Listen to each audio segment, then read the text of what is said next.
नमस्कार। टॉपिक है 1857 के विद्रोह की असफलता के कारण, causes of the failure of the revolt. 1857 के रिवोल्ट में अंग्रेज़ों को जो विजय मिली और कंपनी ने किस तरह से भारत में पुनः शांति व्यवस्था स्थापित करके अपने शासन की स्थापना की, तो उन कारणों के विषय में बात करेंगे कि किस तरह से ये विद्रोह का दमन किया गया और कौन से कारण उत्तरदायी थे जिनकी वजह से अंग्रेज़ों को इस युद्ध में सफलता की प्राप्ति हुई। विद्रोह जब हो रहा था उस समय भारतीय सेना जो थी वो अंग्रेज़ी सेना से 7 गुना ज़्यादा थी, लेकिन फिर भी अंग्रेज़ों को सफलता मिली। इस विद्रोह में बहुत सारे भारतीय नागरिक भी शामिल थे। इन तमाम बातों के होते हुए भी भारतीयों को पराजय का सामना करना पड़ा। तो बहुत सारे कारण हैं जिनके विषय में चर्चा करेंगे।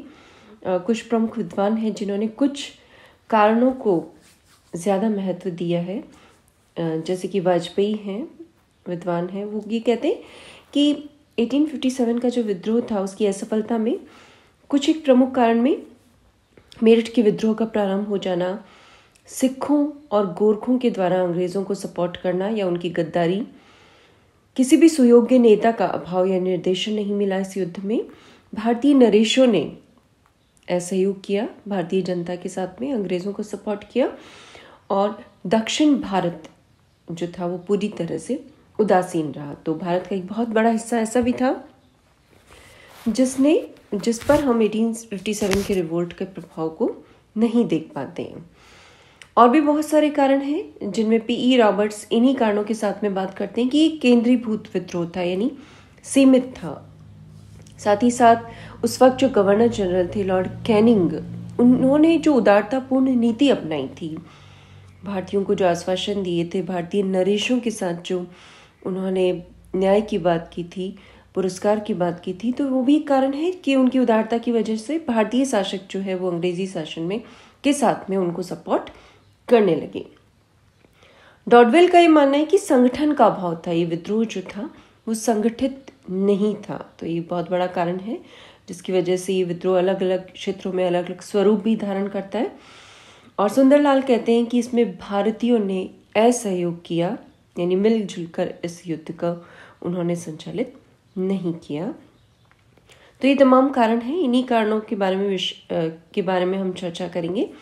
सबसे पहले हम बात करते हैं कि सन 57 का जो विद्रोह था स्थानीय था, सीमित था और कुसंगठित था। हम कह सकते हैं एक तरह का केंद्रीभूत विद्रोह था। भारत की जो नर्मदा के दक्षिण का प्रदेश था वो अपेक्षाकृत शांत रहा। गुजरात, सिंध और राजस्थान, यहाँ पर शांति स्थापित रही। पंजाब जो था वो भी शांत था। यही नहीं, भारत के आसपास के प्रदेशों की बात करें तो अफगानिस्तान का शासक जो था दोस्त मोहम्मद, वो भी अभी मित्रता की राह पर चल रहा था। तो ये सब कारण थे कि बहुत कम क्षेत्र जो था वो प्रभावित हुआ था। खासतौर से अगर हम बात करें पश्चिमी बिहार, अवध, रुहेलखंड, दिल्ली, नर्मदा और चंबल के बीच के जो प्रदेश हैं वही इस युद्ध में सबसे ज़्यादा प्रभावित हुए थे। जो क्षेत्र था जहाँ पर विद्रोह हुआ था बहुत ही सीमित क्षेत्र था और भारत का जो अधिकांश हिस्सा था उसमें इस विद्रोह के ज़्यादा प्रसार के तत्व हमें मिलते नहीं है। सैनिक कारणों की अगर हम बात करें तो सीमित संसाधनों की बात होगी। अंग्रेजी साम्राज्य के साधन जो थे वो भारतीयों के साधनों की अपेक्षा बहुत ज़्यादा थे। हम कह सकते हैं विद्रोही जो थे उनके साधन बहुत ही सीमित थे। उनके पास बंदूकें बहुत कम थी, टेक्नोलॉजी नहीं थी, वो तलवार और भालों से युद्ध कर रहे थे। दूसरी तरफ अंग्रेज़ी सेना टेक्नोलॉजी से लैस थी, उनके पास एनफील्ड राइफल थी जो बहुत ही ज़्यादा कारगर रहती थी युद्ध में। और अंग्रेज़ों ने जो भारत में नवीन तत्व लेके आए थे जैसे कि विद्युत तार व्यवस्था, ये बहुत ज़्यादा उपयोगी सिद्ध हुई 1857 की क्रांति में, क्योंकि इसके द्वारा अंग्रेज़ जो थे, उनके जो मुख्य सेनापति थे, वो विद्रोहियों की गतिविधियों से पूर्व में जानकारी प्राप्त कर लेते थे। तो एक संसाधन जो थे उन्होंने एक बहुत बड़ा रोल प्ले किया अंग्रेज़ों को सफलता दिलाने में। अंग्रेज़ों के पास बहुत सारे सैनिक भी थे। बाहर से उन्होंने सेना बुला ली थी। यूरोपियन सैनिक जो थे उनको बुला लिया गया। लगभग 1 लाख से भी ज़्यादा भारत में उन्होंने बहुत बड़ी सेना का गठन कर लिया था, 3 लाख से भी ज़्यादा। तो ये सब कारण थे जिनकी वजह से अंग्रेज जो थे उनका पक्ष इस युद्ध में भारी रहा।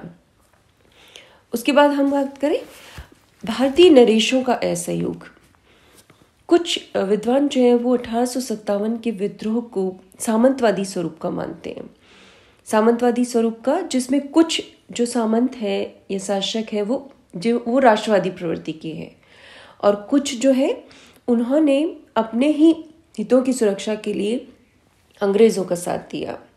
जैसे कि अवध और रुहेलखंड और दूसरे उत्तर भारत में बहुत सारे सामंतवादी तत्वों ने विद्रोह को नेतृत्व भी प्रदान किया, और दूसरी तरफ बहुत सारे सामंतवादी तत्व हैं जैसे कि पटियाला है, जिंद, ग्वालियर और हैदराबाद, ये जो रियासतें, इनके शासकों ने विद्रोह का दमन करने में अंग्रेज़ों की बहुत ज़्यादा सहायता दी। तो अंग्रेज़ों को भारतीय नरेशों से बहुत ज़्यादा सहायता मिली। पटियाला, जिंद, ग्वालियर, हैदराबाद, ये महत्वपूर्ण रियासतों के शासकों ने अंग्रेज़ों को सपोर्ट किया। साथ ही साथ अगर हम बात करें, मैसूर के शासक हैं, पंजाब के सिख शासक हैं, मराठे और पूर्वी बंगाल के शासक, ये जो क्षेत्र था ये भी पूरी तरह से शांत रहा। जब ये विद्रोह चल रहा था उस समय की अगर हम बात करें तो कैनिंग ने एक स्टेटमेंट दिया था कि यदि सिंधिया भी विद्रोह में सम्मिलित हो जाए तो मुझे कल ही बिस्तर गोल करना होगा। तो सिंधिया का सपोर्ट एक इम्पॉर्टेंट काम था, इम्पॉर्टेंट सपोर्ट रहा। यूरोपीय इतिहासकार जो है उन्होंने ग्वालियर के मंत्री सर दिनकर राव और हैदराबाद के मंत्री सालार जंग ने जो अंग्रेज़ों को सपोर्ट किया, उनकी जो राजभक्ति थी उसकी बहुत ज़्यादा सराहना की है। साथ ही साथ कैनिंग ने बहुत ही बुद्धिमत्ता से काम लिया। उसने भारतीय राजाओं से प्रतिज्ञा करवाकर उनका समर्थन प्राप्त किया। जब विद्रोह का दमन हो गया तो भारतीय राजाओं को पुरस्कृत किया गया, उनको सेटिस्फाई करने की कोशिश की गई। निजाम को बरार का प्रांत लौटा दिया गया, उस पर जो ऋण थे वो ख़त्म कर दिए गए, क्षमा कर दिए गए। सिंधिया को, गायकवाड़ को और बहुत सारे राजपूत राजाओं को भी पुरस्कार दिए गए। तो कैनिंग की उदारतापूर्ण नीति ने भी भारतीय शासकों को इस युद्ध से विमुख कर दिया या अंग्रेज़ों को सपोर्ट करने के लिए बाध्य कर दिया। विद्रोह में संगठन का बहुत ज़्यादा अभाव था। जो विद्रोह के क्षेत्र थे, विद्रोह के जो नेता थे, वो अपने अपने क्षेत्रों में लड़ रहे थे। उनमें आपस में कोई भी सहयोग नहीं था और न ही इनकी कोई सम्मिलित योजना थी। झांसी और बुंदेलखंड में बाद में विद्रोह शुरू हुआ, जबकि दिल्ली और कानपुर में अंग्रेज जो हैं वो विद्रोह का दमन कर चुके थे। तो विद्रोही संगठित नहीं थे, उनके केंद्र जो थे वो फैले हुए थे। अलग अलग स्थानों पर अलग अलग उद्देश्यों को लेकर इस क्रांति का या विद्रोह का प्रारंभ हुआ था। इसी तरह से इस युद्ध में किसी भी योग्य नेता या नेतृत्व का अभाव था। कंपनी को देखें तो बहुत सारे योग्य व्यक्तियों का दिशा निर्देशन प्राप्त था, लेकिन भारतीयों में कोई इतने योग्य नेता नहीं थे जो इस युद्ध में संपूर्ण भारत को नेतृत्व प्रदान कर पाते। बहादुर शाह जो थे द्वितीय,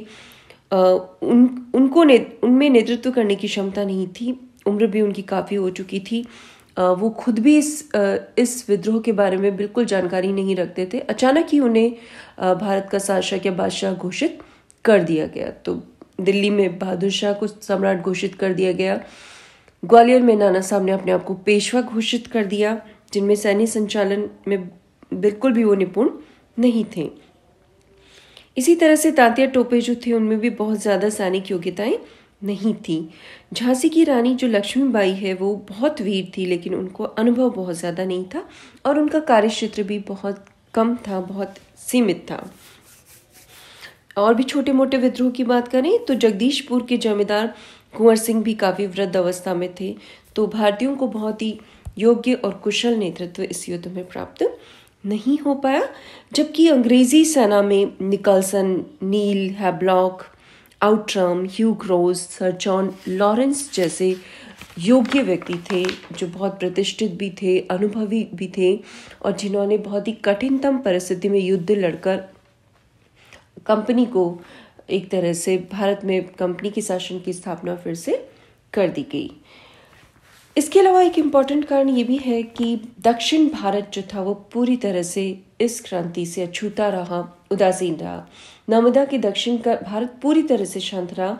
विद्रोह के जो केंद्र थे वो दिल्ली, अवध, चंबल और नर्मदा के बीच के क्षेत्र थे। अंग्रेजों ने दक्षिण भारत से सेनाएं बुलाकर विद्रोह का दमन किया। इसी तरह से नागरिकों का असहयोग मिला, आम लोगों का। ये जो विद्रोह था ये कुछ शासक, जमींदार और सैनिकों तक ही सीमित रहा जो अपने अपने अधिकारों के लिए लड़ रहे थे, जिनकी असंतुष्टि के कारण थे। लेकिन जो आम लोग हैं, कृषक हो गए, शिक्षित भारतीय थे, उन्होंने इसमें कोई अपना सहयोग नहीं दिया। क्रांति का जो नेतृत्व था सामंतवादी शक्तियों के हाथों में था और वो अपनी सामंतवादी अधिकारों को पुनः प्राप्त करने के लिए, उस प्रतिष्ठा को पुनः प्राप्त करने के लिए लड़ रहे थे। साथ ही साथ इस विद्रोह में कोई उच्च आदर्श दिखाई नहीं देता है। जिन्होंने भी नेता थे, चाहे वो सैनिक थे या नागरिक थे, उनमें उच्च आदर्श नहीं पाया जाता। विद्रोह का कारण न तो उनकी राष्ट्रभक्ति थी, न जन कल्याण और न ही धर्म की सुरक्षा करना।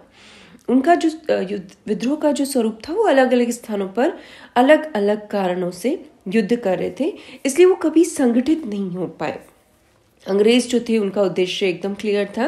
वो अपने राष्ट्रीय हित और अपने साम्राज्य की पुनः स्थापना के लिए युद्ध कर रहे थे और अपने साम्राज्य की सुरक्षा के लिए वो एकजुट और संगठित होकर युद्ध कर पाए। सिखों और गोरखों ने अंग्रेजों को सपोर्ट किया, या उनकी जो गद्दारी थी, सिखों ने दिल्ली और लखनऊ को जीतने में अंग्रेजों को सहयोग दिया। इसी तरह से गोरखों ने अवध और लखनऊ पर आक्रमण करके अंग्रेजों की मदद की। तो बहुत सारी शक्तियां हैं भारत की जिन्होंने अंग्रेजों को सपोर्ट किया। इस क्रांति के समय अंग्रेजों को बहुत ही अनुकूल परिस्थितियां मिली। अंतर्राष्ट्रीय स्तर की बात करें तो क्रीमिया का युद्ध समाप्त हो चुका था। अंग्रेज चीन के साथ दूसरा अफीम युद्ध 1856 तक जीत चुके थे, फारस को हरा चुके थे और अंग्रेजों की अंतर्राष्ट्रीय स्थिति बहुत ही ज़्यादा संतोषजनक थी। अफगानिस्तान के जो शासक थे दोस्त मोहम्मद, वो भी अभी अंग्रेजों के साथ में मैत्रीपूर्ण संबंध बनाए हुए थे। साथ ही साथ डलहौजी ने जो रेल, डाक और तार व्यवस्था भारत में डाली थी, उससे अंग्रेज़ों को यातायात की बहुत ज़्यादा सुविधाएं हुई और इन्हीं सुविधाओं के बल पर अंग्रेज़ इस विद्रोह का दमन करने में पूरी तरह से सफल रहे। तो ये तमाम कारण हैं जिनके सम्मिलित प्रभाव से अंग्रेज़ जो है वो 1857 के रिवोल्ट का दमन करने में पूरी तरह से सफल रहे। Thank you.